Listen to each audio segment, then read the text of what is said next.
சொல்கிற வேலையை செய்கிறதில்ல, சொல்லாத வேலையை செய்கிறவங்க தான் கூட பிறந்தவங்க. அந்த மாதிரி தான் பக்கத்தில் இருக்க மார்க்கெட் போயிட்டு கொஞ்சம் காய்கறிலாம் வாங்கிட்டு வாங்கன்னு 2 பேரும் அனுப்பி வச்சா, இல்லாத அலப்பறையெல்லாம் பண்ணிவிட்டு போகும்போது வீடியோ எடுத்துகிட்டு வாங்கன்னு சொன்னேன், அதுவும் எடுக்கலை. அங்கே போய் வீடியோ எடுங்கன்னு சொன்னேன், அதுவும் எடுக்கலை. வரும்போது நல்ல ரொட்டியும் பீஃபும் சாப்பிட்டுட்டு எனக்கும் வாங்கிட்டு வந்து சமாதானப்படுத்தியாச்சு. சரி ஓகே, இதுக்கு மேலே என்னத்தை திட்டணும் அப்படின்னு சொல்லிட்டு விட்டாச்சு. இருக்கிற வேலையை பார்ப்போம் அப்படின்னு வேலை பார்த்துட்டு இருக்கும்போது ஒரு ஃபோன் கால். அக்கா, நம்ம வெளில போகிறோம், நீங்கள் ரெடியாக இருங்க அப்படின்னு.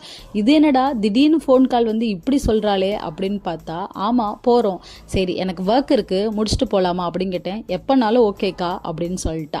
நாங்கள் 2 பேரும் இப்படி தான் திடீர்னு கிளம்பி இந்த ஒரு ரவுண்டு சுற்றிட்டு எங்கேயாச்சும் போய் சாப்பிட்டு வந்துடுவோம். அந்த மாதிரி போனது தான் வெஸ்ட் தாம்பரத்தில் இருக்கிற இந்த சாஃப்டிஸ் ஐஸ்கிரீம். உண்மையிலே சொல்கிறேன், சூப்பராக இருந்தது. நல்லா ரவுண்ட் அடிச்சதுக்கு நல்லா ஜில்லுன்னு ஐஸ்கிரீம் சாப்பிட்டுட்டு அப்படியே கதை பேசிட்டு வந்தாச்சு. நீங்களும் ட்ரை பண்ணி பாருங்கள். டாட்டா.